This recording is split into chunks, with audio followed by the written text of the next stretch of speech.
सावळीची जणू सावली. 19 जानेवारी प्रोमध्ये गावाकडून सावलीला एवढा मोठा मान मिळालेला बघून भैरवीचा चांगलाच जळफळाट होतो. ती सावलीकडे जाते आणि म्हणते, लक्षात आहे ना, रात्री ताराचं गाणं आहे, काही गडबड नाही झाली पाहिजे. काय ना, एवढा मोठा मान मिळाला, त्याने हुरळून गेलीस तू. पण लक्षात ठेवायचं, तू सावली आहेस सावली. हे जे काय तुला मिळतं ना, ते मेंदळेंमुळे. पण तुझ्या घरच्यांची काय परिस्थिती आहे, ते कुणाच्या जीवावर जगतात. अपूची ट्रीटमेंट कुणाच्या पैशाने चालू आहे, हे सगळं नीट लक्षात ठेवायचं आणि रात्री गाण्यासाठी वेळेवर पोचायचं. कळलं का? आता सावली हो म्हणून मान हलवते. सगळं गाव सारंगचं भरभरून कौतुक करत असतो. रात्री ताराच्या गाण्यासाठी सगळेच गोळा होतात. तारा स्टेजवर असते तर सावली मागच्या रूममध्ये.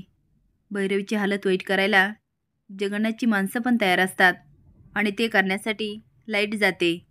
लाईट गेल्यानंतर सारंग खूप घाबरतो आणि मोठ्याने ओरडायला लागतो, आई आई. यामुळे सगळेच गोंधळून जातात आणि लाईट कशी गेली याचा शोधाशोध चालू होतो. सावलीला सारंगचा आवाज येतो. ती सारंग सर आणि बाहेर पळायला लागते. तेवढ्यात भैरवी आत येत म्हणते, थांब, कुठे निघालीस? तुला काय सांगितलं होतं, विसरलीस का?